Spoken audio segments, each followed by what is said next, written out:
السلام علیکم ورحمۃ اللہ وبرکاتہ۔ جی ویورز، آج کے اس ویڈیو میں آپ کے سامنے نماز میں کرنے والے جائز کام اور ایسے کام جو منع ہیں ان کے بارے میں تھوڑا سا بیان کروں گا، اور امید کروں گا کہ ویڈیو کو آپ لاسٹ تک ضرور دیکھیں گے۔ سب سے پہلے نماز کی حالت میں اگر آپ کا موبائل کی ٹون بج جائے تو آپ اپنی پاکٹ سے موبائل کو نکالیے اور اس کو میوٹ بھی کر سکتے ہیں، شٹ ڈاؤن بھی کر سکتے ہیں۔ یہ جائز کام ہے، بلکہ اگر آپ موبائل کو ایسے ہی چھوڑ دیں گے، ٹون بجتی رہے گی تو جس سے دوسرے نمازیوں کو بھی ان کی نماز میں خلل پیدا ہوگا۔ تو بہتر ہے کہ آپ پہلے سے ہی موبائل کو میوٹ کر کے رکھیں۔ اگر جلدی میں آئے ہیں اور بھول گئے ہیں تو نماز کے دوران آپ موبائل نکال کے اس کو میوٹ کر سکتے ہیں، یہ جائز کام ہے۔ اس کے علاوہ نماز میں بات کرنا منع ہے۔ صرف اتنی بات کر سکتے ہیں کہ اگر امام سے کوئی غلطی ہو جائے تو آپ سبحان اللہ پڑھ سکتے ہیں۔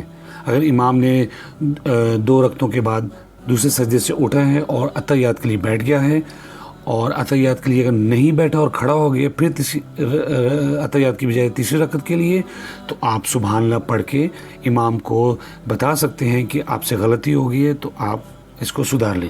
تو اتنی بات جائز ہے، اس کے علاوہ اور کوئی بات نہیں کر سکتے۔ اس کے علاوہ کپڑوں کو سمیٹنا جائز ہے کہ اگر کوئی مشکل ہو گئی ہے، کوئی تہبند تنگ کر رہا ہے، پاجامہ یا پینٹ یا کوئی شرٹ، تو تھوڑا بہت جائز ہے۔ یہ جائز نہیں ہے کہ اب ہر رکعت میں کپڑوں کو، شلوار قمیض کو آپ ٹھیک ہی کرتے جا رہے ہیں، کف کو بار بار ٹھیک کرتے جا رہے ہیں، تو یہ کام جائز نہیں ہے۔ تھوڑا بہت آپ کپڑوں کو ٹھیک کر سکتے ہیں۔ اس کے علاوہ جو چھینک کا معاملہ ہے، اس کو ہم روک نہیں سکتے، اگر روکیں گے تو تکلیف ہو سکتی ہے۔ تو اس معاملے میں چھینک کو آپ بہت اونچی بلند آواز میں منہ کو کھول کے نہیں آپ چھینک مار سکتے، آپ کو چاہیے کہ کنٹرول کر کے منہ تھوڑا سا بند کر کے آپ چھینک مار سکتے ہیں۔ اس کے علاوہ بار بار نماز میں کھانسی نہیں کر سکتے۔ جماعی کو ممکن جتنا بھی ہو سکے آپ اس کو روکیں۔ ڈکار جو آتا ہے آپ کو، اس میں منہ کھول کے نہ مارا جائے، دوسرے نمازیوں کو بھی تکلیف ہوگی۔ ہاتھ رکھ لیں، منہ کو بند کر لیں، کنٹرول کر لیں۔ چھینک ایک ایسا معاملہ ہے کہ وہ روک نہیں سکتا، جتنی حد تک کوشش ہو سکتی ہے آپ اسے روکیں۔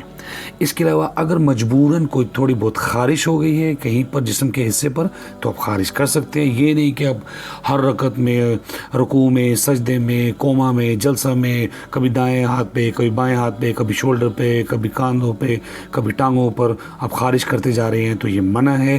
زیادہ جتنی حرکات ہیں وہ سب منع ہے۔ اس کے علاوہ اگر صف میں کوئی آدمی کسی حاجت کی وجہ سے صف سے نکل جاتا ہے تو جو پچھلا مقتدی ہے، نمازی ہے، وہ آگے آ کے صف کو پورا کر سکتا ہے۔ یہ جائز ہے، اس میں کوئی مذائقہ نہیں ہے، صف کو پورا ہونا لازمی ہے۔ اس کے علاوہ نماز پڑھتے ہوئے اگر آپ کے سامنے سانپ یا بچھو، یہ 2 قسم کے جو ایسے جانور ہیں، موذی جانور ہیں، جن کا حدیث سے ملتا ہے کہ ان کو فوراً مارنا چاہیے۔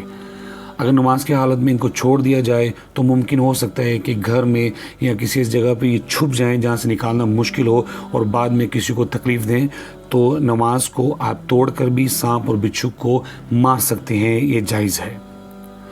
اس کے علاوہ اگر اکیلا نمازی پڑھ رہا ہے تو اس کے آگے اگر سترہ پڑا ہوا ہے، سترہ اور نمازی کے درمیان میں سے گزرنا منع ہے۔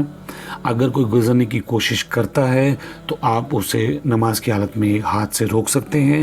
اگر پھر بھی نہ رکے تو آپ زور لگا کے اس کو روکنے کی کوشش کریں گے۔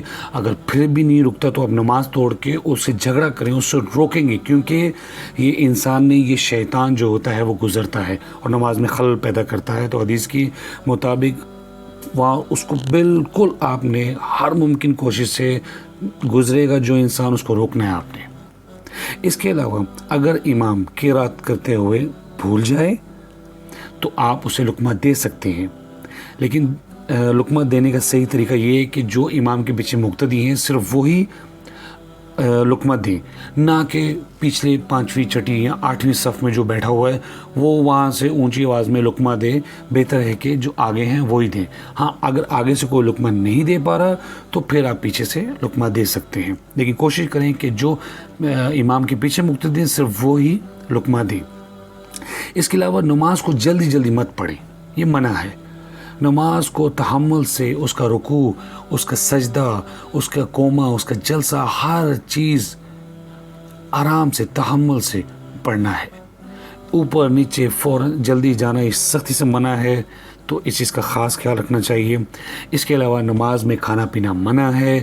نماز کی اگر جماعت شروع ہو گئی اور انسان کھانا کھا رہا تھا اور فوراً جماعت کے لیے روانہ ہوا ہے، جماعت میں شامل ہو گیا ہے، تو اگر منہ میں کچھ ذرے باقی رہ گئے ہیں، بہتر ہے کہ پہلے کلی کر لی جائے۔ اگر پھر بھی کچھ کھانے کا چیز رہ گئی ہے تو اس کو کھانے کے بجائے نکال کے اپنی پاکٹ میں کہیں رکھ سکتا ہے۔ چبانا اور یہ کھانا پینا منع ہے۔ اس کے علاوہ زور سے ہنسنا منع ہے۔ اگر کسی بات یا حرکت سے کوئی مسکرائے ہیں تو جائز ہے، لیکن اگر کہہ کر لگایا ہے، ہنسے ہیں اونچی آواز سے، تو منع ہے، ایسے کام نہیں کرنا چاہیے۔ تو امید کرتا ہوں ناظرین کہ آپ کو اس ویڈیو سے کچھ فائدہ پہنچا ہوگا۔ انشاءاللہ نیکسٹ ویڈیو ملیں گے نیکسٹ ٹاپک کے ساتھ، تب تک لیے مجھے اجازت دیجیے۔ السلام علیکم ورحمۃ اللہ وبرکاتہ۔ سبحان ربک رب العزت عما یصفون وسلام علی المرسلین والحمد للہ رب العالمین۔